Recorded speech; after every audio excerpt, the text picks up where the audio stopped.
Proverbs 6:9-11. Hanggang kailan taong tamad mananatili sa higaan? Kailan ka babalikwas sa iyong pagkakahimlay? Kaunting tulog, bahagyang idlip, sandaling pahinga at paghalukip-kip. Samantalang namamahinga ka, ang kahirap ay darating na parang armadong magnanakaw upang kunin ang lahat ng iyong kailangan. Ang tamad. Lord, salamat po dahil kayo Diyos na masipag at Diyos na nagtuturo ng kasipagan. Nawa, suriin niyo po kami, ang aming sarili, at suriin niyo ang pakikitungo namin sa aming kapwa sa mga bagay may kaugnayan sa paggawa, sa sipag, at sa katamaran. Imulat niyo po ang aming isip sa maganda mong layunin para sa amin at kung paano ito matutupad. Patuloy niyo po kaming pakalinisin, pagpalain, at ngayon, bigyan ng kaliwanagan. Kayo ang aming nilalapitan, tinig niyo ang ibig naming marinig. Salamat po sa ngalan ng iyong anak na si Jesus. Ang tamad. Kayo ba ay tamad? O baka may mga kamag-anak kayong tamad? Kasambahay na tamad, asawang tamad, anak na tamad, magulang na tamad. Problema talaga yung tamad. Proverbs 26:13-16. At suriin natin kung bakit kalaban ng kabanalan ng katamaran. A sluggard says, "There's a lion in the road. A fierce lion roaming the streets." Ito ang tamad, marami siyang dahilan. Ayaw lumabas para magtrabaho, puro excuses. As a door turns on its hinges, so a sluggard turns on his head. Kung paano lumalapat ang pinto sa hamba, ang batugan naman ay sa kanyang kama. Alam niyo yung hinges, yung mga hinges ng pinto, ikot lang ng ikot pero walang nararating, nandun lang siya lagi. At gano'n daw ang ulo ng isang taong tamad, pabiling-biling lang sa unan, laging nakahiga. Nakalapat siya sa kama. A sluggard buries his head in the dish. He is too lazy to bring it back to his mouth. Noong unang panahon, lalo sa Middle East at maging sa ating bayan, ang pagkain ay salo-salo, yung parang boodle fight. So nakatumpok lang yung pagkain, sama-sama yung rice nila at saka yung mga ulam, Arabic food yan eh. Arabian food yung ganyang style of eating. So yun daw mga tamad, pag inilubog nila yung kamay nila doon sa tumpok ng kanin, hindi na nila maangat pabalik sa kanilang bibig. Nakakatulugan na ganon. In other words, wala silang natatapos. Ayaw nila mahirapan. A sluggard is wiser in his own eyes than 7 people who answer discreetly. At may isa pa na ugali ang mga tamad, they have very strong opinions. Alam nila, magaling sila, at sila ang tama. Magkakambal yan, yung katamaran at katigasan ng ulo. Ang tamad, yung kayang gawin, pero ayaw gawin dahil ayaw gumawa. O kaya, kayang gawin ng mas magaling, pero hindi ginagalingan para madalian. So kung tayo ay may kapansanan, may sakit, hindi katamaran yun. Ang tamad ay yung kaya, pero ayaw balikatin, ayaw gawin. But laziness had primitive adaptive function. Sa mga dami na nang nanuri niyang fenomeno ng katamaran, kanilang napagtanto na ang katamaran ay may magandang gamit noong unang panahon. In primitive societies, konti pa lang ang tao, mamitas ka lang ng bungang kahoy, kakain ka na, hanggang dumating yung development of hunting, na kung meron kang nahuli, kakainin mo ng maraming mga araw yon, hindi mo kailangan sobrang magtrabaho. In fact, hindi ka dapat sobrang magtrabaho, kasi noon, pag naubos ang energy mo, hindi ka magsusurvive. May masasalubong kang mga wild animals sa daan, o may mga wild people, kailangan mong lumaban, you should conserve your energy. So, laziness had a primitive adaptive function, and one of that is to conserve energy. For competing for scarce resources, and for fighting or fleeing enemies and predators. Pero nung natapos na ang panahon na yun, primitive times of survival, na ang mahalaga lang sa tao ay kumain, wala nang iba, yung katamaran dapat na-outgrow na. Pero yung mga katamaran ng unang panahon na yun, it's because the creature that extends less energy on a day-to-day basis had a better chance at survival. Napaka-importante yon, yung least effort approach. But the least effort approach in modern times, in developed societies, will be very disadvantageous. Ang kailangan na to conserve energy is not to be tamad, but good planning. Good planning, not laziness, is now the best energy conservation scheme. Kaya sabi sa Proverbs 21:5, which obviously was written when society was already developed, the plans of the diligent lead to profit. So kung gusto mo magtipid ng energy, hindi na katamaran ngayon. Dapat magaling ka magplano. Para walang sayang na oras, walang sayang na investment, walang sayang na pagod. So, nung primitive times, yung katamaran was to achieve more with less effort. So there was a good time for it, but the Bible says for everything there's a season and a time for every matter under heaven. Hindi ko mo good nung primitive times, good na as civilization developed. Kaya sa 2 Chronicles 26:15, we see Uzziah inventing large arrows and catapults, effectively using less human power. Habang na-develop ang mga kabihasnan, na-develop ng mga tao ang mga kasangkapan, tools, to make more work with less effort. Now, may function talaga ang katamaran lalo noon to focus on immediate rewards. People then lived on a day-to-day basis. Wala silang balak mag-elementary, mag-high school, mag-college. Walang ganun. Kailangan lang mag-survive ako until tomorrow. Huwag ako makain ng mga wild animals o huwag ako mahuli ng mga wild people around me. And because of that, because people lived on a day-to-day basis, laziness does not look far out for future rewards. Dapat now na. Kaya yung mga tao na primitive pa ang utak, o nasa primitive mode of thinking, walang plano yan sa future. They only want immediate pleasure. Kaya meron nagkaroon ng konting pera, one day millionaire, gagastahin lahat, sobra-sobrang kaluhuan, hindi bali na maghirap uli next week, nangungutang na naman. At yan ang problema mga kapatid, may mga tao na nasa modern times na tayo, nasa kuweba pa ang utak. Kaya hindi sila kasundo ng mga taong nasa ngayon na present na yung utak, tapos yung kapatid mo nasa kuweba yung utak.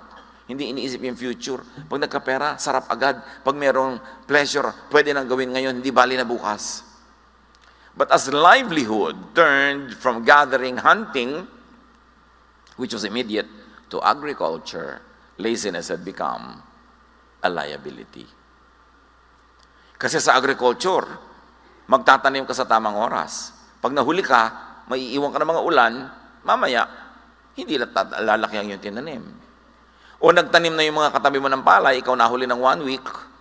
So mauuna sila ng 1 week ng harvest, ikaw mahuhuli ng 1 week, lahat ng daga at peste sa buong bukid, dahil yung palay mo na lang nandun, sa'yo pupunta. Kaya nung na-develop ang agriculture na iba ang mode of thinking. Kaya yung nagtatalo yung offering ni Cain at ni Abel, agricultural product, not hunting product, mas malalim na usapin yun.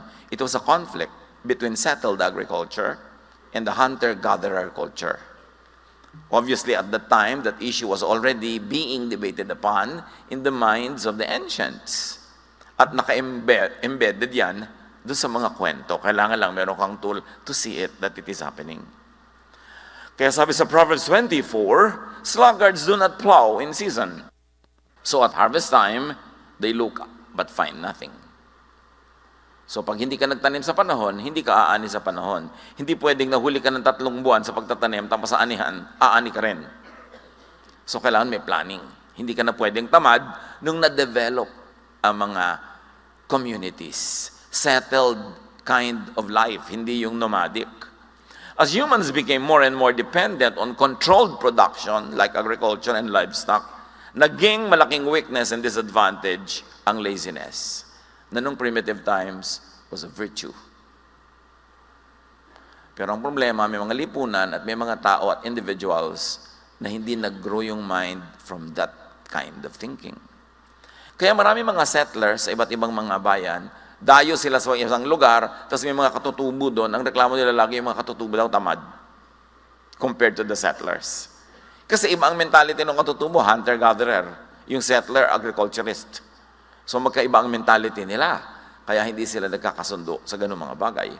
But as society developed, and as biblical culture developed in its own context, the Bible began teaching diligent, timely, and industrious work. And since then, walang lingon-likod, tuloy-tuloy ang pagtuturo ng Biblia sa sipag. Ano ang mga palusot at drama ng mga katamaran at ang sagot mula sa Bible? Isa doon, yung mga tamad, lagi nilang sagot, di ko alam. Di ko alam yan eh. Ibig sabihin nun, ikaw na lang gumawa. At marami ngayong mga tamad, tabi-tabi po nuno. Gadget lang, hindi maon. Tatawagin ng anak, tatawagin ng apo, tatawagin ng kapitbahay. Di ko alam yan eh. Hindi ko alam magawa ng TV. Hindi ko alam magawa ng computer. Hindi ko alam mag-Facebook. Alam niyo po, isip tamad yun, tabi-tabi po. Hindi ko matanda na tayo, hindi na tayo matututo. Pag-aralan. Kasi kailangan kasabay ng panahon ang paglago ng ating isip. Yun naman ay kung gusto niyong sumabay sa technology. Kung ayaw niyo naman, walang pipilit sa inyo. Pero hindi pwedeng gusto niyo mag-technology tapos laging iba ang gumagawa. Learn it. Because that kind of mentality is a carry-over of a primitive thinking and excuse. So ganyan sa mga gadgets, ganyan sa mga electronics. Sabi ng Psalm 25, 4-5, "Show me your ways, Lord. Teach me your paths. Guide me in your truth and teach me." The general idea here is to be teachable. And what does it mean to be taught? It is to be taught something new. Because you don't need to be taught something old. So pag teachable ka, willing ka laging alamin ang bago. Kaya, ang sabi ng iba, techie is the new sexy. Nung araw na primitive ang society, kailangan mo ng muscle para ipagtanggol ang mga babae sa mga leyon, sa mga tribal war. Sexy daw yung maraming muscle. Pero ngayon, ang sexy guys daw yung magaling sa techie. Yung alam niya mag-photoshop, yung alam niya ganito yun, magpalipat-lipat. Yun na daw ngayon ang kakit-akit na karunungan. Sabi nila, ewan ko sa inyo. 1 Peter 5:8, "Be alert and of sober mind. Your enemy, the devil, prowls around like a roaring lion looking for someone to devour." And if we may add, in the context of our discussion, to devour with laziness and with ignorance. Maraming paraan ng pag-atake sa atin ng lion. Basta anything that steals from you, that takes away growth or happiness or productivity, trabaho yon nung roaring lion. Proverbs 3:5-6, "Trust in the Lord who commands work. Trust in the Lord with all your heart, and lean not on your own understanding. In all your ways, submit to Him, and He will make your paths straight to prosperity," if we can add. In other words, yung mga teaching na yan sa Bible, may particular truth yan dun sa context na tinuturo niya, pero may universal truth yan that you can apply to other particulars. Basta na universalize mo muna. At nakikita natin yung universal value of these teachings now being applied to work ethic. Ano pa mga palusot? Drama ng mga tamad. Baka mag-fail, baka tayo mapahiya, wag na lang. Yung laging takot mapahiya, takot mag-fail, isang uri ng katamaran. And because of that fear, you will be imprisoned and you will be in shackles and you will not be able to be free to do what must be done or to do what you could do. Kaya ang sabi ng Ecclesiastes 11:4, "Whoever watches the wind will not plant. Whoever looks at the clouds will not reap." Pag lagi ka doon natatakot mag-invest, natatakot kang magtanim, natatakot kang may simulan na project dahil baka hindi matuloy, baka sumama ang panahon, baka hindi mangyari ang gusto mo mangyari, iyan ang mga kahit kailan ay hindi aani. Dapat willing ka na tumaya. You minimize the risks, you maximize the potential of success, but still, you should take risks. Kasali yun. Some people believe that their talents, their abilities and intelligence, or lack of it, are set at birth. Wala na silang ginagawa para i-develop ang sarili nila kasi iniisip nila lahat ng pwede nilang malaman at lahat ng pwede nilang kakayanan ay nung palang isinilang sila yun na at wala nang papalitan. But you know that the Bible always teaches development and growth. So keep changing. People of God, keep growing your mind. Ang tanging kulungan ng tao ay ang kanyang isip. Pag yung isip mo nang sabing, hindi ko kaya, hindi mo nga makakaya. Pag sinabi mong ayoko, hindi mo na nga magagawa. Pagka ayaw mo, yun ang limitation mo. Romans 12:2, do not conform to the pattern of this world, but be transformed by the renewing of your mind. Then you will be able to test and approve what God's will is. His good, pleasing, and perfect will. So kailangan daw, lagi kang willing to change your mind. As they say, only a fool does not change his mind. Willing ka dapat. Hindi yung ayaw mo na magpalit ng isip, ang isip mo sarado, dekandado. What will happen? Yun na lang yun forever. People grow with change, with practice, and with effort. And growth is a primary duty of life. Dapat nag-grow. Parang yung natatandaan ko isang drawing, yung caterpillar at yung kanyang kamag-anak na caterpillar na naging paru-paro na, may pakpak na. Si caterpillar para paring worm.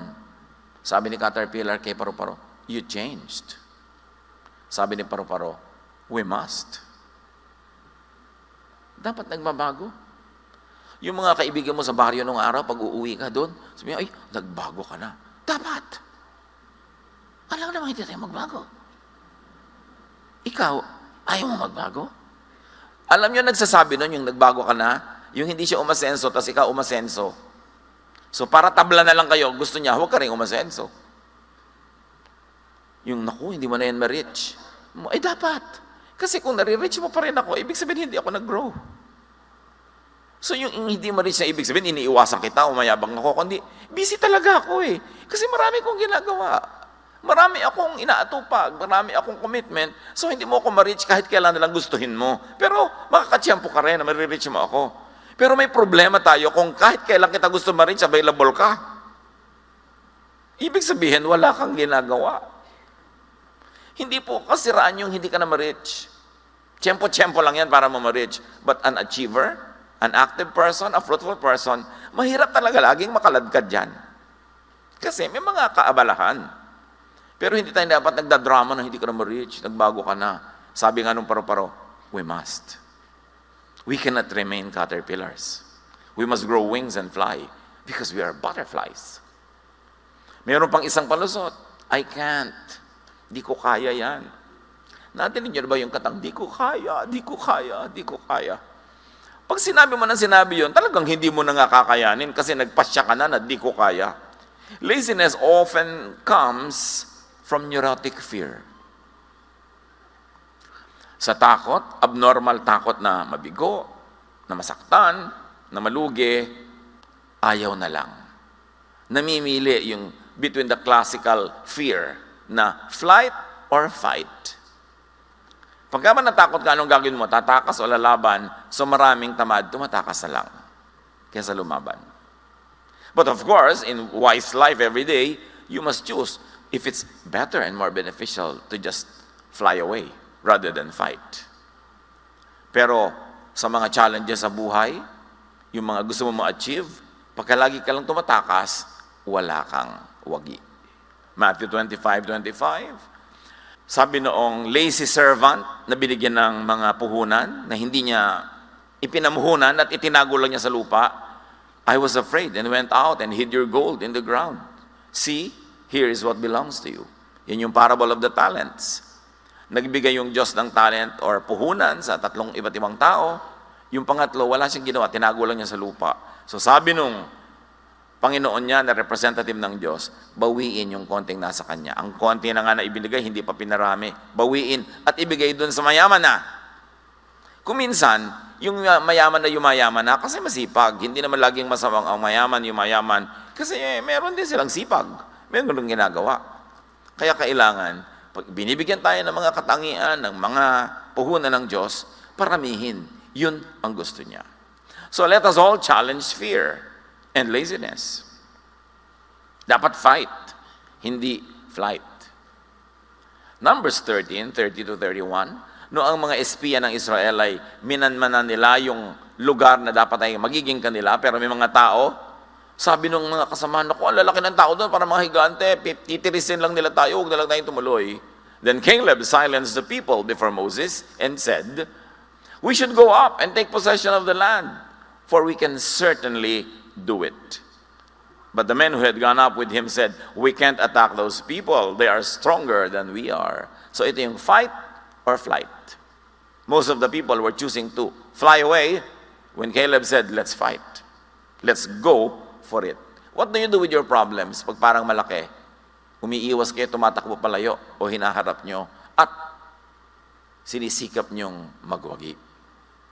Pag meron kayong magandang pangarap, mataas ang mga hangarin, sasabihin ng mga tao sa inyo, wala tayong pera anak, huwag ka na mangarap. Huwag mo nang isipin yan. Pinanganak tayong mahirap, mamamatay tayong mahirap. So pagka ganun ang mentality, mamamatay nga mahirap. Kasi they don't want to give it their best. Pero yung mga lumaki sa kahit na napakagrabing kahirapan, pero hindi nila tinanggap ang hirap na yun, ayaw nila, ginawa nila ang magagawa nila, yun ang nakakabalikwas at nakakalampas sa mga inborn kahirapan. Kaya mahalaga yung mind. Paano tayo mag-isip? Meron naman isang drama ng mga tamad, kapagod, wag na lang. Marami ganyan, karpintero, may idinidescribe kang gawin. Sabi, sir, ang hirap naman yan, dalian na lang po natin. Sa mahirap nga, triple ang bayad. Gusto mo madali, sa madali na lang po. Ano mangyayari sa buhay niya? Ayaw mapagod. Kasi ang tamad, ayaw mapagod. Alam niyo kung anong motto ng mga tamad? Di bali ng tamad, hindi naman pagod. Baka yan ay inyong memory verse. Life verse. Di bali ng tamad, hindi naman pagod. Nakita ko yan sa kwarto ng isang dati kong katulong sa bahay. Hindi ko naman ugaling magsusuot sa mga kwarto nila, pero minsan, nung wala na siya, umalis na, dahil may iba nang ginawa sa buhay, di nagpalinis ako, nakalagay sa dingding niya. Di bali ng tamad, di naman pagod. Kaya ito pala yung motto niya, kaya laging araw-araw kami may tunggali. Proverbs 24:30-31, I went past the field of a sluggard, past the vineyard of someone who has no sense. Thorns had come up everywhere. The ground was covered with weeds, and the stone wall was in ruins. Sabi niya, dumaan ako sa property ng isang tamad. Walang utak. Ganoon, nako, puro dawag, puro tinik, puro damo, at giba-giba ang kanyang pader. Ganon daw pagtamad. Pero kahit naman sa kasipagan, mga kapatid, huwag OA, don't exceed limits. Kahit yung mga paggawa ng mabuti, paglilingkod, dapat may pahinga ka rin, ha? Huwag naman yung extreme. Mark 6:31, no, ang mga disipulo ng Panginoon ay hindi makapagpahinga, hindi makakain dahil sa dami ng pinaglilingkuran, subalit napakaraming taong dumarating at umaalis at hindi na nila makuhang kumain. Kaya't sinabi ni Jesus sa mga alagad, magpunta tayo sa isang lugar na kung saan maaari tayong makapagsarilinan at upang makapagpahinga kayo kahit na kaunti. Ganyan kung gaano kabait si Jesus. Pinaglilingkuran ng kanyang mga alagad yung mga tao, pero sa inyo, magpahinga muna tayo, iwan muna natin sila. Doon sa tayo-tayo lang, para kayo makapagpahinga. So huwag naman tayong extreme sa sipag, kahit pa nga sa mga gawain ng Diyos. Kasi ang Diyos nga nagturo ng pahinga. On the seventh day, we should all rest. Isa pang drama ng mga katamaran, yung hayaan na, sige na lang. Ecclesiastes 10:18, through laziness, the rafters sag. Because of idle hands, the house leaks. Pag daw tamad yung tao, lumulundo na yung mga bubong niya, tumutulo na mga bubong, wala lang. Sige lang, okay lang. At hindi dapat ganon. Ganon din sa katawan. You maintain the house, but you also maintain the temple of the Holy Spirit, which is the body. Hindi ka dapat tamad sa hygiene, at hindi ka dapat tamad sa healthful habits. At isa pang drama ng katamaran yung if only. Kung pinanganak lang sana akong mayaman. Kung ipinanganak lang akong ganito, kung meron lang akong ganyan. It's not what you do not have that should define you, but what you can have, even though you did not have it before. Ecclesiastes 11:6, sow your seed in the morning, and at the evening let your hands be not idle. For you do not know which will succeed, whether this or that, or both will do equally well. Sabi niya, alam niyo, hindi niya naman alam kung alin sa mga itinanim niyong tutubo, alin na mamumunga, so dami-damihan niyo ang tanim. iba-ibang pananim, mag-diversify ng konti, kasi hindi nyo alam kung alin ang mapagpapala. So, increase your chances at success. Isaiah 43:18, forget the former things, do not dwell on the past. Huwag ka na magpatali sa mga hindi nangyari noon, sa mga hirap mo noon, sa mga kung ano-ano, atupagin mo yung now at yung future. Kung hindi ka masaya sa iyong past, baguhin mo yung iyong now at mababago ang iyong tomorrow. Pero tama na yung kada drama over what cannot be undone. At isa mang drama ng katamaran, ganito na talaga ako. Yung iba pa, papalakihin nila, ganyan lang talaga ang buhay. Wala tayong magagawa. Sa salita pa lang, sa palagay nyo, asenso, wala tayong magagawa. Therefore, wala tayong gagawin. Anong mangyayari sa ganong mentality? Proverbs 28:19, those who work their land will have abundant food, but those who chase fantasies will have their fill of poverty. Yun daw ang hinahabol ay guni-guni, pangarap lang pero walang plano, kahirapan ang susunod dyan. Ganyan ang gambling. Ganyan yung easy money. Ganyan yung mga kung anong racket. Huy, sumali tayo dito. Sa 3 buwan lang, magta-times 10 ang pera natin. Hindi, pera nila ang dadami, hindi yun sa'yo. Huwag kang maniwala sa ganyan. When it's too good to be true, 99.99%, it's not true. Ang lagi nyo itatanong, at lagi ko pinapaulit-ulit sa mga nagiging biktima ng mga kung anong racket. Nag-i-invest, nauubos ang pera, pati gintong ngipin, binabakbak para invest. No? At idadamay siyempre mga kapatid, mga kaibigan. Kaya mamaya sila nag-aaway at nagsisisihan. Ang isipin nyo lang ganito, kung talagang kikita tong scheme na to, pag may nagpupunta sa'yo, nag-aalok, alam mo kung talagang kikita yan, ba't di mo ilok sa mga kamag-anak mo? Bakit sa akin? Bakit? Love mo ba ako? Eh, hindi naman tayo magkakilala, hindi mo ako love. So, bakit mo ako gustong kumita? Ba't hindi yung mga mahal mo sa buhay ang pakitain mo? Ganito lang ang isipin mo. Pag kami nagbibigay sa inyo ng kung ano-ano mga investment, huy, alam mo, kikita ko dito, eh, ba't di ikaw? So, dinami-rami ng kamag-anak mo ng father side, mother side. Tapos kamag-anak ng asawa mo, mother side, father side. Bakit hindi sila? Ba't sa akin? Yun lagi nyo itatanong para hindi tayo nauuto, mga kapatid. Pag parang napakaganda at kaakit-akit ang inaalok, ang itanong mo lang, love ba niya ako? At kung hindi kanya love, magduda ka. Bakit niya sa'yo ibibigay? So yan daw mga fantasy ang hinahabol, yan ang sumasadsad sa pagdarahop. Kasi hindi plano ang kanilang scheme para makaon sa buhay, kundi pangarap at guni-guni. 2 Thessalonians 3:11-12, we hear that some among you are idle and disruptive. They are not busy. They are busybodies. Such people we command and urge in the Lord Jesus Christ to settle down and earn the food they eat. Ang linaw ng itinuturo sa very young church.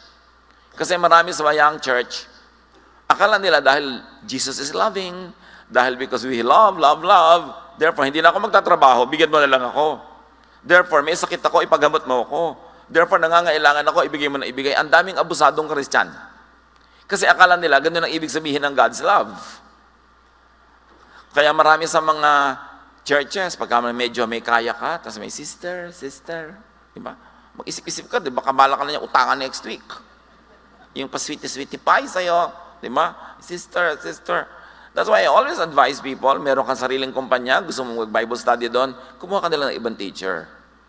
Huwag ikaw. Unless talagang kinausap ka ng Diyos, dapat ikaw. Kasi ma'am, yung mga empleyado mo na naging sister and brother ka na, abusuhin ka na. So magpadala ka ng ibang teacher doon, pag pumapasok lang sa office nyo, ang tawag pa nila sa'yo, ma'am, hindi sister. Kasi ang daling umabuso. Sabi sabi ko sa inyo, magtrabaho kayo para kayo kumain. Huwag pa kayo magpaka-sister dyan. At pagka binibigyan kayo, sige, pero huwag niyo obligahin dahil lang sister, brother. Hindi ganun ang turo ng Diyos. Abuso yun ng maraming tao. Isa pang drama ng mga tamad, nakakahiya. Kakambal kasi ng katamaran niyang hiya. Kung bakit nahihiya magtrabaho, pero hindi nahihiya manghingi. Nahihiyang magbanat ng pawis, ng buto at magpapawis. Nahihiyang makita na nagtatrabaho ng mga menial job, so to speak. Walang menial job. Pagka pinagtrabahuan mo yung kinita mo, napakarangal nun. Pero yung mga tamad, nahihiya pag marangal ang ginagawa, pero hindi nahihiyang mangingi. Sabi nila, nakakahiya. Proverbs 4:23, above all else, guard your heart, for everything you do flows from it. So guard your heart, guard your mind. Ibig sabihin, pakaisip-isipin mo nga kung anong iniisip mo at piliin mo kung ano ang dapat ikahiya. Hindi dapat ikahiya ang pagsisikap para kumita. Ephesians 5:29, after all, no one ever hated their own body, but they feed and take care their body, just as Christ does the church. So what? We have to take care of our body, we have to feed our body mula sa ating pinagpaguran. Liban na lang tayo sobrang bata, sobrang tanda, o sobrang hina at may sakit. Earn your food, earn your maintenance. Overcome laziness. At kung hindi tayo yung lazy, teach people around you who are lazy to overcome laziness. Strive to do your best and teach people to do theirs. Ecclesiastes 9:10, whatever your hand finds to do, do it with all your might. For in the realm of the dead, where you are going, there is neither working, nor planning, nor knowledge, nor wisdom. Ganyan ang pananaw ng mga ancient people. Kami ganun, pag nasa kabilang buhay na, iba na doon, hindi mo nagagawin ang mga ginagawa mo rito, we may never work like this again. So work well na. Gawin mo na ang dapat mong gawin, kasi pagdating mo sa kabilang buhay, iba naman ang andar doon. Review and refocus your direction if guilty. Or people around us are guilty and we have the clarity of mind to see that they are guilty, in very godly and kind ways, make them review and refocus their attention. Ephesians 4:28, anyone who has been stealing must steal no longer. And let's apply it and extend it. Anyone who has been begging, anyone who has been asking, must not do that anymore, but must work, doing something useful with their own hands, that they may have something to share with those in need. So ang itinuturo dito, make your ambition to earn enough for yourself and to earn more than enough so that you will have something to give to people who cannot, on their own situation, earn their keep. At mga kapatid, value your work. Yung mga iba na Monday na naman, may pasok na naman, mag-resign ka. Naku, pasok ka na naman, di wag ka pumasok. Ang hirap ka mag-apply dyan. Tapos nung natanggap ka, puro work naman. Pag binibigyan ng work sa trabaho, make it your privilege. May mga waiter na pagka mga medyo gabi-gabi na, ayaw na mag-serve, mga tamad na. O di, magsara na kayo. Gusto niyo malugi yung honor niyo para hindi na kayo kumita. Yun ang dapat may malasakit ka kung empleyado ka. Kasi yung, alam niyo ba na may mga dakila namang tao that they keep their business only to keep their employees. Hindi naman lahat dahil para lang kumita. Meron din silang kawawa ng mga empleyado, tuloy natin kahit ang liit-liit ng ROI natin dito. May mga ganun. Mahalin nyo ang trabaho. Value your work. Because work is a gift from God. Acts 20:34-35, you yourselves know that these hands of mine have supplied my own needs and the needs of my companions. And this is Paul speaking. Si Paul, as pastor, hindi siya palahingi. Hindi siya paladaing. He was a doubly productive pastor because aside from doing his work, church work, he was making tents. He had a trade that earned him money. So hindi siya yung paladaing, palahingi, lagi na lang nagpaparinig. Hindi ganon. Sabi niya, kailangan nakikita nyo, pinagtrabahuhan ko ang mga kinakain ko. At nagpapakain pa ako ng mga kasama ko. In everything I did, sabi niya, I showed you that by this kind of hard work, we must help the weak.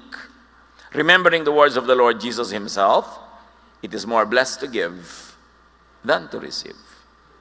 So mga kapatid, produce surplus as much as God enables you. So you'll be able to give. But rest well and rest enough. Kasama ng tunay na trabaho ang pahinga. Kasi pag hindi ka nagpahinga, bukas yung trabaho mo walang kwenta. So dapat nagpapahinga ang tao. Hebrews 4:10, for anyone who enters God's rest also rests from their works, just as God did from His, to be able to work again. Ang matalinong employer gives enough time of rest kasi quality ang trabaho ng kanyang mga workers. If not coming from genuine love, at least you must be wise that a rested worker works better. Overcome laziness and keep track of your improvements and progress. Hebrews 6:12.